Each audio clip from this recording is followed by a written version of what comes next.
Sometimes we win, sometimes we don't win. Don't give us the ground, don't give us your stink eye. We try our best and we're successful. Come watch our show.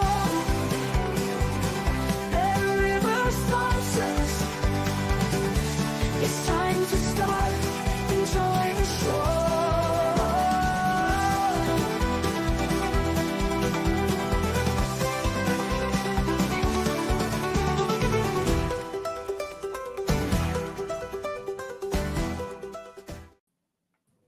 Well, welcome in everyone to Betting Weekly Live. It is Friday, the 7th of February. And we've got a special edition for you today, a 4-man crew in total. You don't see this too often on Betting Weekly Live. It's a Super Bowl special. I'm with Neil Channing. How you doing, Neil? Very good. Excited to be here. I think I'm the reason you're 4. I squeezed my way in. I gate crashed this party. Doug Kezirian, you've been brilliant on the show so far. Some loads of winners. Are you excited about this Super Bowl? I think I like the tone and going to the UK for the podcast. I like the word "brilliant" being used casually, and I will take that compliment. But yes, very excited. I was in New Orleans the last 4 days for Super Bowl coverage and media responsibilities and the hoopla. That's really what it is, the hoopla surrounding the game. And it was a lot of fun. Every year has a different sort of vibe and tone connected with the city and then connected with the game itself and just whatever current events are going on. So a lot of fun. Good to be back. But I am also ready for the game, though. It's been a while. Ryan Guertin, you in the last decade or so, you would be looking for to seeing your own team in action in this Super Bowl quite a lot. Yeah. Less favourable times now for the Patriots. What's it like getting ready for the game as a neutral, RJ? Yeah, it's kind of unfamiliar territory, and hello to Doug and Neil as well. It's good to be here. We haven't done a 4-man crew, I think, since the World Cup, Steve. So this is unprecedented. But yeah, it's different. Right? Normally we'd kind of be coordinating with friends who's making, the buffalo chicken dip and who's organizing this and where we going. But now it's a little dire as a Patriots fan, but as a football fan, as a neutral, I'm excited.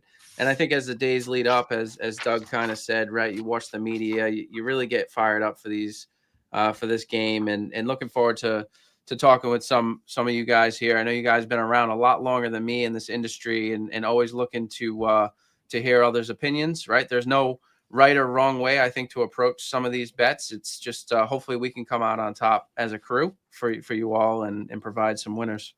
Sad to hear the Patriots fans being deflated. That is sad. Well, as a Patriots fan now, the Chiefs, I understand what it's like here. Welcome in everyone. Villa Fan 20 getting an early comment in. I'm so pleased that you got your Bet Rivers polo shirt delivered. Get those pics out and send them in. We had a competition on a live betcast a couple of weeks ago. Rick Haley, good to see you. This is 3 foot of snow behind your car. Where do you live again, Rick? In the Arctic Circle somewhere.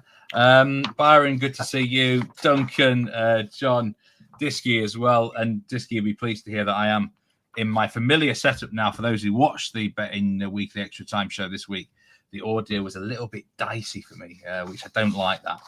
So apologies for those who did watch that one. But let us know what your best bet is for the Super Bowl coming up this weekend. Also, any bets today in the soccer. I am just going to start off with the soccer card because we do have 6 matches of note. We've got a house special as well. We've got the FA Cup in England, Manchester United against Leicester City. All the house specials, by the way, are actually on the screen below on the ticker. But the big one in the FA Cup is Man United to score 2 or more goals and win to 0 versus Leicester City at plus 185. If you like Manchester United to win to 0, that's inside 90 minutes. Got to say, I'm not sure I would personally trust Manchester United defence to keep a clean sheet in this game. But if you do like that, then that is well worth taking. FA Cup weekend, I've always said this with Cups, just wait for the lineups. Most important advice I can give anyone, because you just don't know what these teams are going to produce. And when those lineups are out, that's when the likes of Neil is waiting to pounce on a big bet potentially. We've got 2 matches in France today, Nantes against Brest and PSG Monaco. I've had a good look at this, and my personal best bet of the day is Nantes on the Asian handicap, minus 0.25 to beat Brest at plus 107. Main reason because Brest are very, very tired. This is their 10th match in 32 days. They've been juggling 3 competitions in these 32 days. Coupe de France, League Matters, Champions League.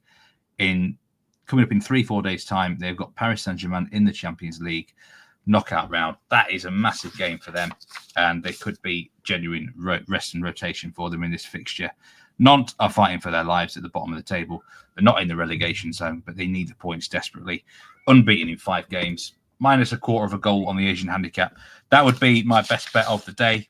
And just before I'll mention the splits for this game, for the Paris Saint-Germain game, we've got 99% of the money and 97% of the tickets on Paris Saint-Germain. There'll be a big favourite here, but they're another team looking ahead to that Brest Champions League fixture. Not saying they won't beat Monaco, but it could be a potential distraction. Monaco with their own Champions League game as well, of course. But they might gas and take us at plus 550. A huge goal line here. Over 3.5 goals is minus money. I do think there'll be goals, but I don't think you can really take that. And just to mention it, I've not got any picks on these games, but we do have Bundesliga action with Bayern Munich. We've got Serie A action, Como against Juventus. And in La Liga, Rayo Vallecano against Valladolid. And most of these games can be streamed on the BetRivers app or on the BetRivers website. In addition to Mansfield Town against Northampton Town in League One, the big one down there in League One, for those who are interested. But yeah, do let us know in the comments what you're betting on today in the soccer. But this is predominantly a Super Bowl special show. The big game, Super Bowl 59 in New Orleans from the Superdome. Last time it was here, my own team, the Ravens, were involved. I think Beyonce was on at halftime. There was a power cut, and it got a bit too close for comfort towards the end. We've got a big matchup again, Kansas City Chiefs at Philadelphia Eagles. That's just to do with the rotation between home and away, how it's dictated here. But it's a close call. I mean, the point spread is -1 +1. 48.5 on the total points line. Just going to go through you all here. Forget about odds here. Who's actually going to win the Super Bowl? Who do you personally think? What's your prediction to win, Neil? I don't have a strong view, and we were talking on the dojo saying that the markets by this stage of the season should have really, especially with the extra week off, should really knock things into shape. And a lot of times when you're looking at all these great props, you're going to find big value, and you shouldn't really find big value on the outright. But I do think there is a bit of a split in the game between the team of the analytics punters, the people that like to look at numbers will definitely be on the Eagles. I think the public will be on the Chiefs. There was a bit of kind of wise guy money floating around in the week. The Eagles opened 1, it got up to 1. Sorry, the Chiefs opened 1 point favorite, got up to 1.5. There was a bit of money yesterday and the day before for the Eagles. I think I'd go with the Eagles if you forced me, but we're not forced. I've had 23 bets on the game. None of them are on who's going to win. Doug, who do you think is going to win the Super Bowl? Doug. Okay. I didn't hear my name, Doug. I was hearing. Sorry, yeah. I'm on the Eagles, but I'm not betting it. So it's very elaborate to kind of think about this. I think you guys are right in that the math guys are prioritizing sort of the Eagles in this one because the much like the 49ers last year, that was why the Chiefs were underdogs. But I definitely have an eye test to my betting and not just the math. So I respect the Mahomes intangibles and things like that. But if we remember correctly, while he has a great record, and that's certainly justifiable, the Niners had like 4 plays to ice the game last year with Mahomes on the sideline. The comeback against the Bills a few years ago with 13 seconds left, that only happened. Yes, Mahomes threw some passes, but it was because Sean McDermott, the coach of the Buffalo Bills, did not know better and did kick the touchback. So a lot of these things are happening when Mahomes is on the sideline. Yes, he gives his team the best chance to win. Yes, he's the best quarterback. But the rest of the roster outside of coach, kicker, and quarterback favor the Eagles. And I'm throwing out the last time they faced each other in the Super Bowl because the field was terrible, just absolutely terrible, and completely nullified the pass rush of Philly, which was one of their, big edges. Now, these teams are structured differently. Barkley's a giant difference maker from this game versus the last time they faced each other. And at some point, you have to believe in the law of averages. I also know very sharp money, probably the sharpest there is out here in Las Vegas, bet the Eagles plus 1.5. Tried to bet $1 million. We're talking Billy Walters here? Yes, was trying to bet 200,000. That's why the line moved from 1.5 to 1. And one odds maker thought, now this was a week ago, not the case anymore, but that he thought the Eagles might close the favorite. And we saw that last Super Bowl, they faced each other. So there's an element of getting plus 1.5 is enormous line value, especially if you want to tease it up to 7.5, which is tough because there's no other football games, but maybe you tease it to an NBA game. I'm not advising teasing it to college football next year and waiting till August. In general, I think the Eagles are the right side for various reasons, but you have to prioritize and put stock in the quarterback and head coach and even the kicker edge. That's why I'm leaning Philly. I haven't pulled the trigger, but I think it's also worth noting I'm not betting the Chiefs. And speaking of Walters, he did bet the Chiefs last year against the Niners. So it's not like he's just math and doing it. It's like he was on the right side last year, even though the math suggested otherwise. Yeah, Effie Brylowski said in the comments there, KC has a better quarterback coach and special teams. Eagles have a better running game and defense. If it's close, KC will win. RJ, you have quite a strong opinion here on both the winner and betting on the money line. Which is your angling? Yeah, I have the pleasure to go last behind these brilliant gentlemen. I would say a lot of what I say is a little recycled and redundant, but I did know that there was a significant bet this week. I think, Doug, you said it was $800K on the Eagles or close to it. Last year, last week, it was intended to be $1 million. They only took $200K. And I've been out of town, so I may not know if there's been a follow-up to that. I think I saw it. I did see an $800,000 wager on the Eagles at plus 110. I'm not sure which book took that, but I generally try to operate and follow the early sharp money when I wager. Typically throughout the season, whether it's soccer, basketball, football, which I cover as well.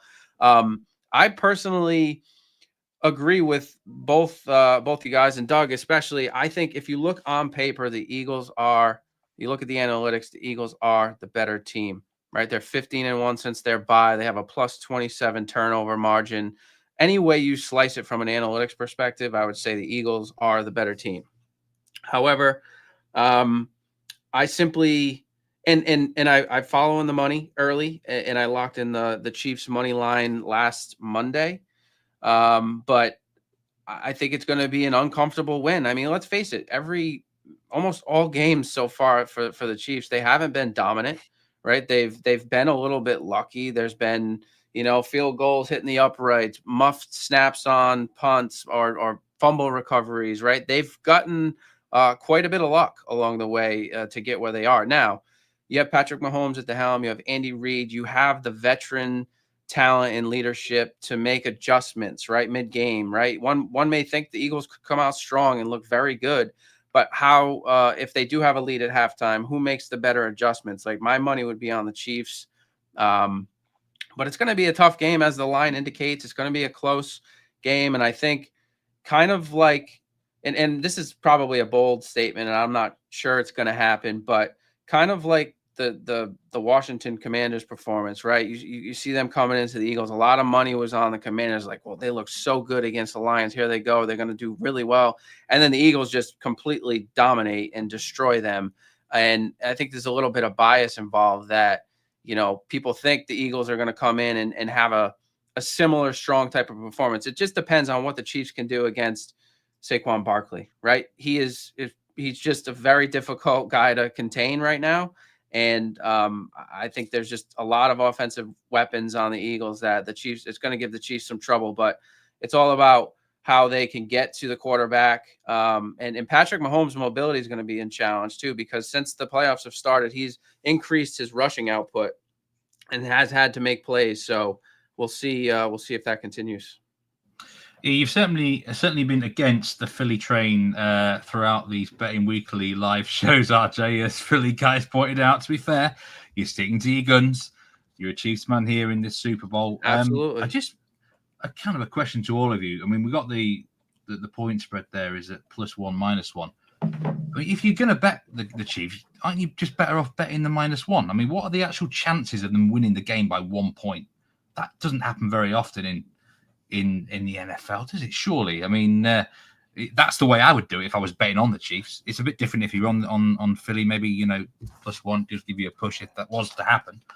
Am I right there, Neil? Or well, I mean, it's in the price, isn't it? I mean, clearly it does happen. It doesn't. You're right. It doesn't happen very often, but it happens often enough for the difference between what is it, -122 and -110. It's it's not like you're killing yourself taking -122 instead of -110. It's no. It just about. I don't know. I wouldn't. I guess if I was that way inclined. It's not an easy night's sleep, is it? After you do your money with that one, it's when you could have just taken the -22. Your money line better, Doug, or you generally go on the point spread? I think the main reason for when these situations arise is if you can pick off a rogue number and get value at, if it's like 3 cents less, 4 cents less with the money line. Also, if most of us are going to be at parties and things like that, but one thing I've noticed in my past is sometimes you want to not necessarily lock in a profit, but you can do more things off a money line than a point. For example, if let's say the Eagles are up 10 and you want to just scalp it back with the money line on the other side, +270, take a lock for half your original wager. You can do things like that and not have to sweat out being sided yourself, right? Let's say they come back and win by 1, you push the Eagles bet, you lose the hedge on the Chiefs money line, and then you're sitting there, how did I make this worse? So it does give you peace of mind and flexibility from an arbitrage or trading standpoint. Now you can still do middling and things like that, but in these types of situations, I usually like to go pick off a rogue number, and it's when it's only going to cost me like 3 or 4 cents, because it gives you more freedom and flexibility when you hedge during the game. I think that's a great point. I also think that it's a reminder that, if you have got a limited budget for betting on the game, if you do tie up a lot pre-game, you don't give yourself the options to play in running. There's going to be plenty of opportunities to play in running. This line is the most analyzed and the most battered around line that you'll see in the year in the NFL. The line that goes up 2 minutes after the first touchdown has been thought about by way less people and for way less time, and is much more likely to be out by a point or 10 cents than this line. Yeah, very interesting stuff. One of the biggest bets of the Super Bowl so far with Bet Rivers is in the points market here, and under 50.5 total points at -132, a $40,000 bet. The line now is at 48.5, -110 for over, -110 for under. None of you actually, I don't think, got any pick on the points spread here. But if you were to go over or under, which direction would you go? Is the line set fair now, Doug? Do you think? No, okay. So on the last Super Bowl, I was on the under, and that's why I had such rage earlier in the show when I was talking about the bad field, because that just completely disrupted everything. In this game, I don't feel as strongly about it. I think the Philly offense is more polished, especially with Barkley. I do know a lot of guys waiting for the market to go up. And what happens is, and we all know this, but I just want to remind our audience, is that the public this is the only game where the public actually influences the spread, and the public typically bets overs. And they usually bet like close to game day. So starting today, essentially, is when the public money is going to come, and the books manage risk. We know odds makers, sometimes their job title is manager of risk. It's not odds maker. So they're going to balance their budget and their liability. And so as the public will move it up, I think there'll be some sharp money just waiting for 49 and a half, because we already did see some buyback. It has already touched 50 and a half, right? That was the strike price for a lot of people. It hit 49 and a half, again, more under money. So there's also been some nibbles because the sharks and sharps are all in the water, and they're not only waiting for the public to move the market up, but they're also competing against each other. And it's a game of musical chairs in a lot of ways. So they're just trying to beat each other to the optimum number. And it's a little bit of a guessing game, but we kind of know 48.5 is the bottom. And so as the over money comes, that's probably going to push it. So I think there's going to be some under buyback at 49, definitely 49.5. We've already seen it, and obviously 50. But I will say the public handle is not going to be as big this year, in my opinion, on the side and total, just because of the fatigue with the Chiefs. We saw this matchup a couple of years ago. I think there's more interest in props growing every single year. And just my sort of read of being in New Orleans, there is sort of like an element of apathy, not complete apathy, but an element of apathy towards this matchup. Again, I think it stems around the fatigue. There's no one who really is on the edge of their seats wondering, can the Chiefs three-peat? Like, we don't really care. They're just, we know they're good. We know they're a dynasty.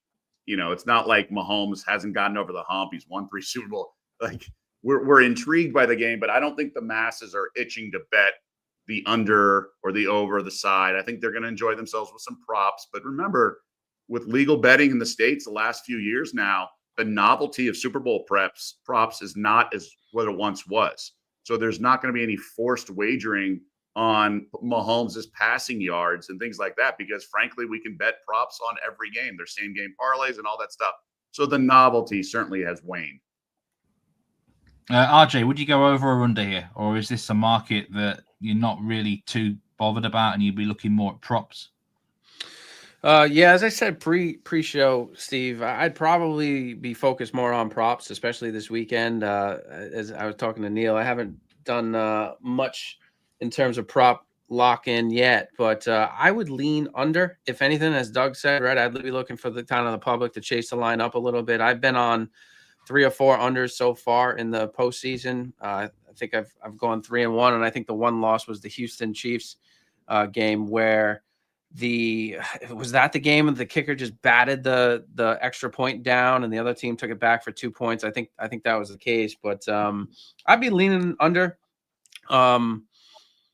But again, I don't feel comfortable with either or, to be fair. I feel a little bit more comfort wagering on the Chiefs, and I feel a little bit more comfort focusing on props. But I would lean under, if anything, and I think, you know, the tone will be set, I think, early in the game, and I think it's going to really come down to, you know, I think Jalen Hurts' weakness is sack avoidance. I think that's pretty obvious. I think most would know that, and it's really going to come down in this game, right? It's about the turnovers. The Eagles have a very high turnover margin, and then you have someone who excels with decision making like Patrick Mahomes, and it's going to be a game of chess. And under would be my lean, if any. Neil, are we going to get a shootout here or a defensive tussle, do you think?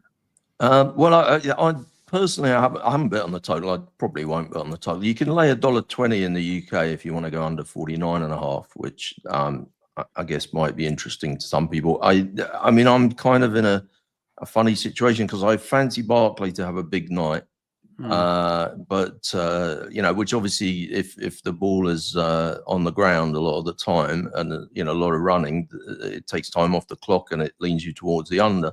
But I have played quite a few overs on receivers as well, so I have a kind of a mixed feeling about it. I'm definitely not going to play the total. Yeah, I'll tell you what is a very interesting market and always a popular one to bet in is the Super Bowl MVP, and Mahomes is the favorite here, plus 105.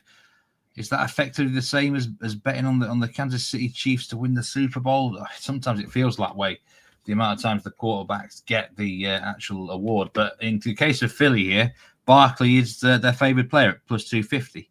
So, yeah. And then Jalen Hurts at plus 350 as well. It's amazing, really, isn't it? I mean, I can't really remember the last time where a running back was shorter than a quarterback for a team for the MVP. 58 Super Bowls, quarterbacks have won the MVP 35 times. I quickly got that in front of me because I knew you were going to ask about that. Yeah, I think it's a really good way of backing Kansas. If you're going to back Kansas, rather than take the minus 122 on the money line, I'd rather take the plus 110. Is he plus 110 with Bet Rivers? Yeah, it's plus 105. Plus 105. Now. Okay. Yeah, I plus mean, 105. I think that's a much better way of attacking it. Personally, in the UK, there are bigger prices around about Barclay, and I've bet Barclay MVP, but that's a plus 350. So I mean, that's a pretty good line. On a previous Betting Weekly live show, Doug, you actually gave out Travis Kelce as an MVP, 33 to 1. I think you advised it as to get on before the championship game. He's now 16 to 1. So I've got to say that was a great bit of forethinking there. I'm actually on the wrong graphic for a minute. But you've got actually another player to look out for here in the MVP market at a massive price. Tell us who you like here at 50 to 1 and beyond, Doug. Yeah, it's the one Devontae Smith, and I believe some in our chat, someone mentioned it as well in terms of their over receiving props, 51.5 yards. So there it is, Philly guy. He might be a little biased, but I do think his logic is right. And I only say that tongue in cheek because he's a member of the Eagles, but the Chiefs have defended poorly the slot receiver, and Devontae Smith, that's the position he plays. It's an advantage matchup for the Eagles, and we saw in the AFC title game, Shakir had a bunch of receptions, and he was in the slot for the Buffalo Bills. So it's just a matchup edge. And with the MVP, it's not who's the best player in the game. It's not a best of 7 like the NBA finals are, where it's going to be sort of the likelihood of multiple sample sizes. This is one game. And often it's someone who is on swing plays. So we've seen defenders who had like a pick 6 win the MVP. And also sometimes their votes are due before the game ends. I know in the Stanley Cup final, they have to turn them in when the third period starts, which is just idiotic. And here in the NFL, you have to do it, I think, like before the final game, before the game is decided. Sometimes you have to write in both guys. So like when the Rams and Bengals came down to the wire, Aaron Donald made some big plays on the 4th down in the end of the game, but votes were already turned in if the Rams won. So that's why Cooper Kupp, who had a statistically big game. So these are things to keep in mind, and I think it leads to the variance. Now, Mahomes is obviously going to get some deference if the Eagles win, but just to your earlier comment, I would not do Mahomes. I think there's a scenario where Mahomes does not win the MVP. I did not say that in previous years, but if we do like the under, like some of us have alluded to, including myself, I could see this 23-17, something like that. And the Chiefs running back gets the defense is their calling card this year. We talked about the fluky wins. Mahomes was not even an MVP finalist this season. He's had pedestrian numbers by his standards, and he did not just get rewarded for wins. So that's why I like Kelce. Let's say they only score 2 touchdowns, 1 rushing, 1's Kelce, and Kelce has about 90 yards receiving. There's a chance in a low statistical game that Kelce would get it. So with Devontae Smith, he could have a really big game and with touchdowns. And if the edge and the advantage in that matchup is that significant, I mean, 50 to 1, you're looking at 2% chance. Like, I think there's a better than 2% chance, right? So that's why I like Devontae Smith, and I like his over receptions as well. Let me ask you guys a quick question, can I? Just somebody said to me, because Mahomes, he wasn't in the vote for the NFL's top 100 players somehow. I don't know how that could be. But this same voting panelists are going to vote for the MVP here. They didn't have him in the first team All-Pro votes. He was outside like you said, he was outside the top 5 league MVP finalists, which was the same voting panel.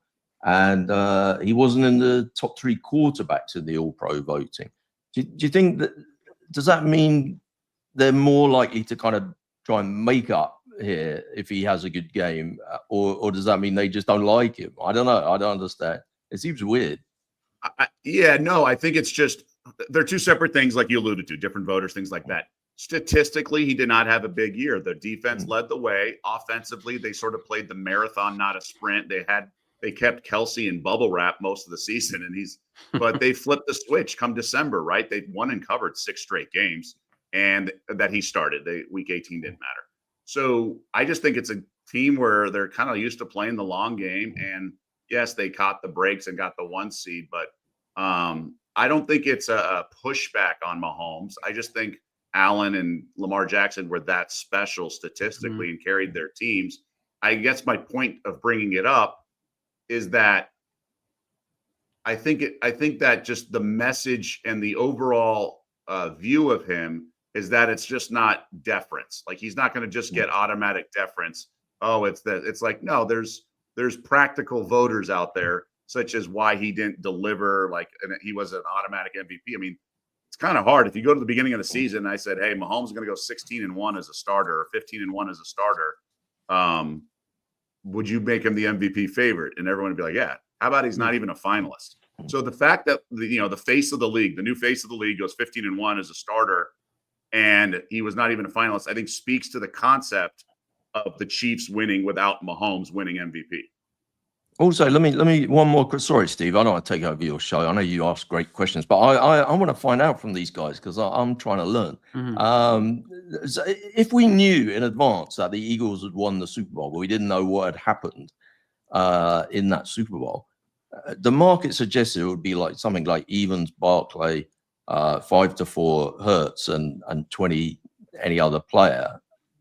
Is that a fair market? Is it right that Barkley should be favorite over the combined any other player to be the MVP, or is it too much of a sort of a public lean?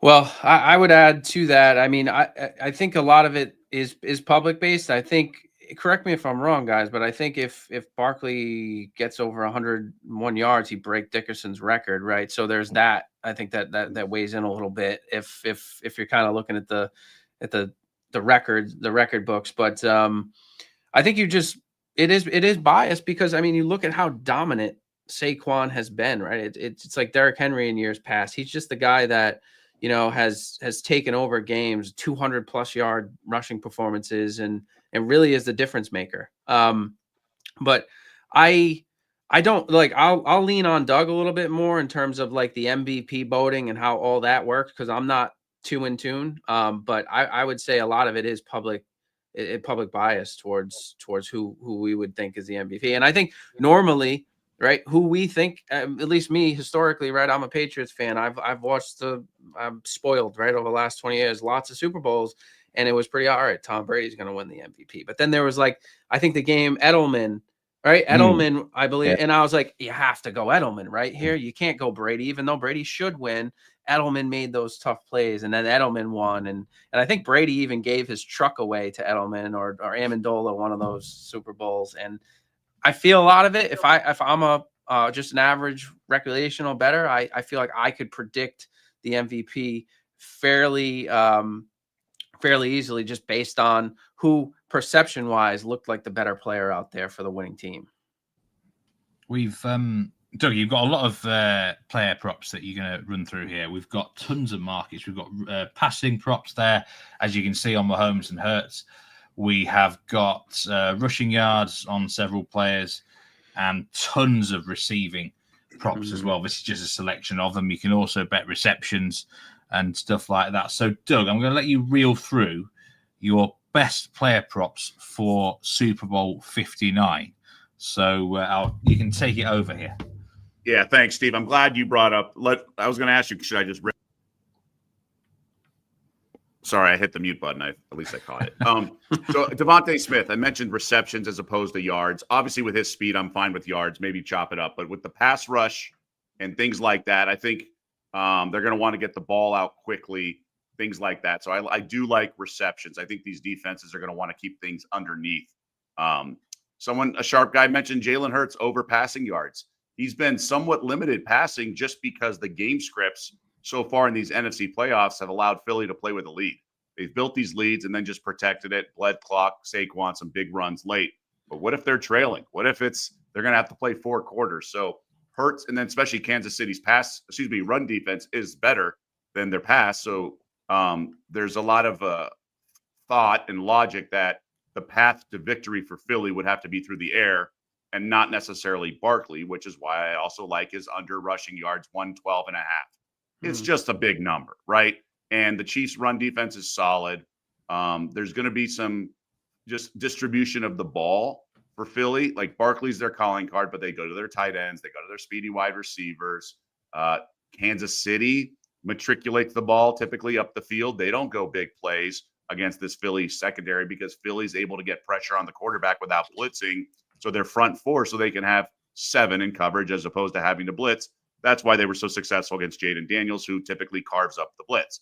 So just knowing that possessions are going to be somewhat limited versus like an 85-yard strike to Xavier Worthy, and all of a sudden, Philly's back on offense and can run the ball again. I just think it's going to be a lot of intelligent play calling and chewing clock on offense into the first half. So maybe, Kansas City has a 5-minute drive to close the first half, and it's not, just something like that. So I just think these coaches are elite, and they're not going to let. So it's just a big number for Saquon. I love him. So if he gets there, he gets there. But I think the right side is the under for his big number. I think my Philly guy, we're seeing eye to eye on Xavier Worthy, over 5.5 rushing yards. Honestly, at this point, I would have made it 9.5 or 8.5. Worthy is the fastest guy, and also the way the Eagles defense is structured. Nakobe Dean's out. He's a middle linebacker. The other middle linebacker is banged up with a knee injury, I think. So typically going side to side is a weakness of this Eagles defense, and it's what you want to do anyway against a team that wants to go north-south and get to your quarterback. So you want to make them go sideline to sideline, at least cover that part of the field. So Worthy's their guy, their speedster who does that. And we've seen he had multiple carries in the last game. Now you run the risk of somebody blowing it up and him getting tackled for a loss, but there's so much diversity in the Chiefs offense, whether it be pop passes, shovel passes, all this stuff, that Worthy is a weapon that can explode for some bigger plays, just because the Eagles defense has to be prepared for other things, not just 1 or 2 trick plays. So I like that. And there's something called, and each book has it different. It's sort of picking the trifecta, if you will, the leading passer of the game, the leading receiver of the game, and the leading rusher of the game. And so I think the trifecta of Mahomes, Barkley, which nothing crazy there, and then Devontae Smith at 12-1. I do think that's a better way to play the Devontae Smith stuff. Now, that means he has to go over 51.5 yards and probably a lot higher, but I think that makes more sense than a ladder of like over 85 yards or something like that, because I do think if he gets a big day, that's a nice 12-1 ticket, so it's good value. Juju Smith-Schuster is also a guy like over 16.5 receiving yards. That could be just one reception. Obviously, there's a lot of weapons out there for these guys, and there's a chance he plays but doesn't even catch a ball. But just given what you have to do against these types of defensive coordinators, whether it's Spagnuolo or Vic Fangio, is you have to do stuff that's not necessarily already on tape. We saw what Spags did to the Bills. Off a timeout on that 4th down, had the strong side blitz and surprise them. I mean, that's just coaching, man. That's just knowing what they're going to do. So you really have to think outside the box as a play caller. So using the whole arsenal, Smith-Schuster is a guy. Again, it could be one reception, so I do like that. And then there's another bet, and I made it the last time they faced each other in the Super Bowl. I had a tip from an Eagles fan who thought something could happen. I think there was an end around where a receiver was going to throw the ball and then the defense had adjusted, so he just kept it. But will either Mahomes or Hurts catch a pass? And it's around 12 or 13-1. It's come down from 14-1. And look one's got a banged up knee. The other one, they really protect. They don't even let Mahomes run quarterback sneaks. But again, you're going to have to do stuff that's not on tape. There's a chance that they do, and he's so athletic, Mahomes, and so is Hurts, obviously, that I could see a pass to one of them. And it's a fun bet. You're obviously a big payout. These guys are uber athletic. We know Jalen Hurts is a stud athlete, but so is Mahomes. And you have to do things. And the Philly special originated in the Super Bowl. Now, that happened on a 2-point conversion, and that would not count. The ticket would not cash because it's not a regular statistic. But I do think there is an opportunity here and frankly, some books have just one of the quarterbacks at 12-1. Like, will Mahomes catch a pass 12? So to get both, which most books have, it kind of speaks to the value, if you will, on that. So that's my fun prop, so to speak, that and the trifecta I mentioned. But those are my list, I guess, as of now. We still got 48 hours to go. Yeah, 11-1 either quarterback to have a reception with Bet Rivers. Neil, you mentioned you actually quite like Barkley to have a big game here, and there's actually a player prop bet which I need to talk about: $83,500 on no player to have both a rushing and receiving touchdown at -835. Now Barkley could threaten that bet. But I mean, Barkley, we get a lot of sort of comments about him as well. This over-under line at 112.5 on the rushing. You said he might go big, Neil. How big exactly do you think he'll go?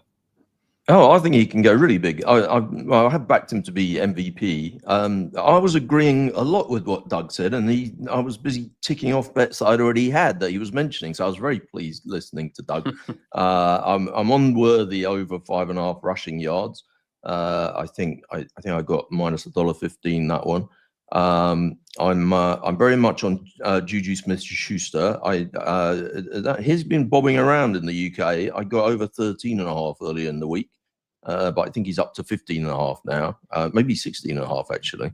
But again with him, he's the kind of guy that he could get that in one go. So I don't really mind that. When these ones where there's a chance that they get zero or they just have one catch, I don't really mind giving up a couple of yards, because if they do get 2 catches, they're pretty much certain to go over it, I think.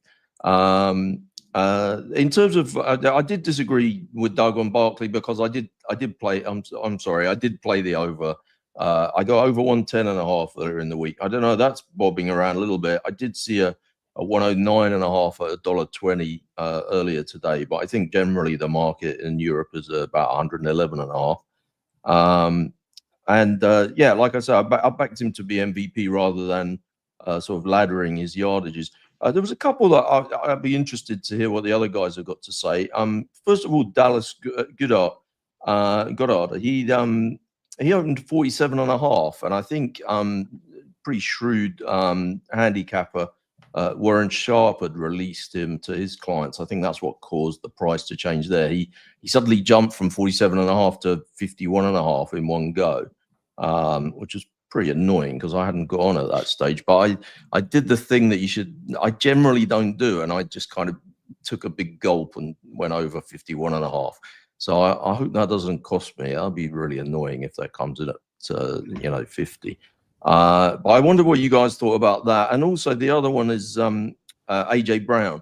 I felt like a lot of these lines are made on season averages, and it's a season where he's been injured some of the time. So I quite like that, because I feel like the average number is factoring in games where he just wasn't a performer, and now I think he's fine now, and I think the game should set up well for him. So I'm quite pleased about that one. I felt like 70.5 was a good number there, so I was quite happy with that. I don't know. I've got several others on field goals and stuff, but if we're going to stick to talking about players right now, I don't know. Do you guys hate those two, Dallas Goedert and AJ Brown? RJ, what would your best player prop bet be?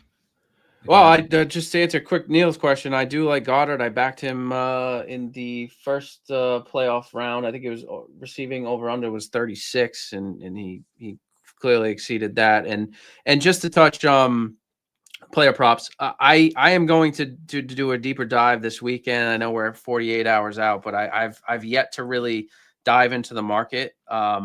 I'm going to do that over the weekend, and what I'll do, I think I'll post a couple props that I like on the Because We Win account, just to throw those out there. But I'm leaning Mahomes over 27.5 rushing yards. I know it's boring. I know it's probably not very sharp, but I think it's over 27.5 right now. Yeah, -112. His rushing output has increased each playoff round, and I think Doug or Neil alluded to, right? You're going to have to throw something different out. Like, teams have studied film. They know what to expect. But if you can't stop it, right, they'll continue to do it. And I think his rushing attempts increased from around 3.5 average per game to 7 and then 11 in in the AFC Championship, right? So I think there's a good chance that at least Mahomes will get a lot of good rushing attempts. It depends if he can turn that into yardage, but I do like your Goddard wager, by the way, Neil, to be fair. So just before we go, because we are running out of time. Oh, can I quickly ask one more? Can I quickly ask you one more? Go on, Neil. I saw one yesterday. I don't know what you think about. Let me ask Doug this one, because I can see what you're saying about Saquon Barkley. But I think we'd probably both agree that the Eagles are definitely going to start really running Barkley and trying to get that running game going. What do you reckon to 26.5 as a number for to go over first quarter yardage for Barkley? Is that a good number to go over? So I think that puts too much risk on the who gets the opening kickoff. I will remind people that typically the Eagles were really bad in the first quarter this year in terms of scoring. They couldn't score a touchdown, things like that. And a lot of times teams start slow. Now, I do think the nerves and all that stuff and doesn't apply to these teams. They were here a couple of years ago and they have playoff experience, particularly the Chiefs. But I actually have one prop I didn't mention that I kind of like. So Chiefs to be 3-0 after the first quarter is 14-1 at some books. I mean, just think about, again, this goes back to live wagering. Let's say you go 5 minutes without scoring. And the reason I like the Chiefs is because the Eagles don't want to kick a field goal at all. Chiefs are okay kicking a field goal. So that's why I like the Chiefs getting 3. And let's say it gets late. You can play out of that position. You can play drive props. You can play over-unders of the quarter. I mean, if it's 3-0 with 5.5 to go, your live number is going to be 5.5. You can just bet over and lock in a profit, or just that's unless there's a safety, I guess. But I think it's a really good value. I would have made it 7 or 8 to 1, not having the index in front of me and not knowing all the math. But I just think 14-1 is very attractive in that regard. You mentioned 3-0 there. That would be obviously a field goal. And I want to talk kicking before we finish the show, because I think someone mentioned in the comments earlier that the Philly kicker is potentially unreliable. It might be the difference if you're taking points and handicaps and things like that. Neil, you like a bet on the field goal market, Kansas City Chiefs to have the longest field goal, -112. Basically, for the reasons you were saying, the potentially dodgy kicker for Philly. I mean, that's probably harsh, really, but I mean, these are two elite teams that have made the Super Bowl. You've got to be able to criticize some people in the team, and also just the analytics stuff. We know Philly go for it on fourth down a lot of the time. They're making the correct analytics calls. So in the situation where other teams would be trying to kick a 48-yard, 51-yard field goal, they're going to go for it on fourth down, even if it's 4th and 3, 4th and 4. Whereas more, inverted commas, conservative teams or teams that don't really play the analytics correctly might go for a long field goal. I played under longest field goal. I think the best one was that the Chiefs would have the longest field goal. I really like that one of the field goal props. Doug, you've been out there in New Orleans. Obviously, it's a dome. I mean, for those who don't know, I mean, how big a difference is it kicking indoors? Do you see a lot of field goals here? And is this Eagles kicker unreliable, to quote? What do you think? I like the under for the longest. I like the Chiefs to have the longer field goal. I do think, the Eagles just don't want to kick field goals. You have the brotherly shove, you have the push, tush push. So I just don't know if there's going to be even that many field goals by Philly. They don't. And that typically comes when a team's up a lot and just trying to make it a 1 to 2 possession game or 2 to 3. But if you think the Kansas City is going to be winning or within a score, I think Philly's going to want to go for the win and not kick field goals. Bet Rivers you can lay $1.75 under 3.5 field goals in the game, which that was another one I thought was quite good. And you can lay $1.32 under 1.5 Philly field goals with Bet Rivers. I thought they were all good bets, actually. Just finally before we go, and every year It's 12-1 for there to be an octopus. We saw octopus mentioned in the comments. Can someone explain to me what an octopus is, and actually what is a scorigami as well? 20-1. These are names that I'm not that used to. So I was just in Portugal last week. Octopus was on the menu a couple of times, but I'm guessing it's a different sort of octopus here. What is an octopus?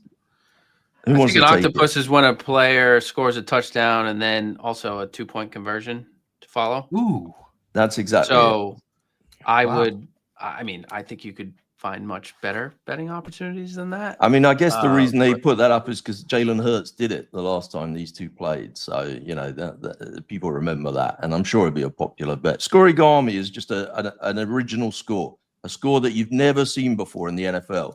So if the game finishes, I don't know, 13-5 or something like that, I'm pretty sure that's a scorigami. I don't know, I haven't checked, but I think something weird like that where there's safeties involved or lots of missed extra points, and you get a funny total. That's a scorigami. FGA Football was on earlier saying he's going to bet on Chiefs to win to 0. That is 40-1. Either team to win a shutout is 40-1. That would be quite a surprise, I think, and quite embarrassing for the team that did happen too. Before we go, best bet for the Super Bowl then. Doug, what's your best bet if you had to pick one?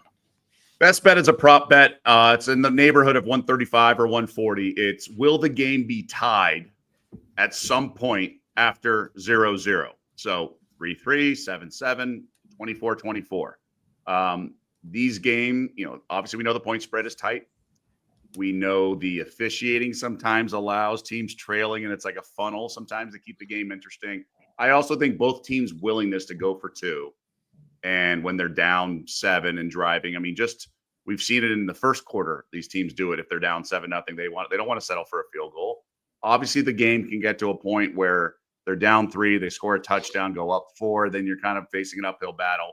But it gives you action all game, and I do think these games sort of come back to tie. We've seen a lot of tight Super Bowls, unlike a couple decades ago when I was a kid. So I think there's a strong chance we see a tie game later in the game. RJ, best bet? Well, really, the only lean or bet I have at the moment is Chiefs money line, so I'll obviously waver to that. But I will definitely be looking at the prop markets tonight, tomorrow. I think I forget in the beginning we talked about snow. I'll be getting, I think, a half a foot here in New England tomorrow into Sunday. So I'll have a little bit of time to before I shovel or snowball the driveway to start looking at some bets. And I'll definitely be diving into props. So I will post those on the Because We Win Twitter. But Chiefs, I don't want to overthink it. Like I said, I've followed a few different sharps, and it's never perfect, but I'm not going to bet against Patrick Mahomes, just like I didn't for the last 20 years against Tom Brady. I hope your power doesn't go out, RJ. Yeah. And then it's not too bad. Neil, the best neighbor's bet got for a the Super Bowl? generator, so I'll be all right. The best bet is probably that I go over 33.5 bets, I think. Let me try and find one to give you. I think the biggest bet I've had so far is that one that Doug said, Xavier Worthy over 5.5 rushing yards. That's the biggest one I've had so far. I did find a good number in the UK on the shortest touchdown being under 1.5 yards. I bet that minus $1.50, but I think you have to lay more like 170 generally. So maybe that's a bit more boring. But yeah, I think because of the brotherly shoves, because of just the shortest touchdown is generally a good bet. It comes in 60% of Super Bowls in history. It's not so good if you like the under, but I think minus $1.50 was a fine wager. And I love those field goal ones. I think any of those field goal ones, I think I like all of those. I think my biggest one on that I've bet so far was that the longest field goal will be under 49.5. I laid $1.15. Sorry, I didn't answer your question with one, did I? I give you about 5 there, but it's hard to pick. I haven't got one that I've had like 10 times more than any of the others. Are we going to see the old tush push come out for the short touchdown? I'm sure we will. I mean, that I don't know. We could probably go on for another Like half an hour rugby, on isn't that. It's a kind of a terrible thing for the game, isn't it? I mean, you can't even see the ball really. It's a bit stupid. If you want a bigger price one, I bet Barkley first touchdown. I think he will be in the game early, and I had some numbers on that. It's just in terms of this season, the number of times he's been the first touchdown scorer. Even if you were getting plus 350, I think, it looks a good bet. But he's, let me see, 16 regular season games and 3 postseason games. He was the first touchdown scorer 6 times in those games. I mean, I think you can get 4.5 to 1, I think, in the UK. I'm pretty happy with that. There's 1,045 different bets available on Bet Rivers for the Super Bowl. Best of luck, whatever you are taking. If you're watching this on demand, put your comments in, put down your best bets.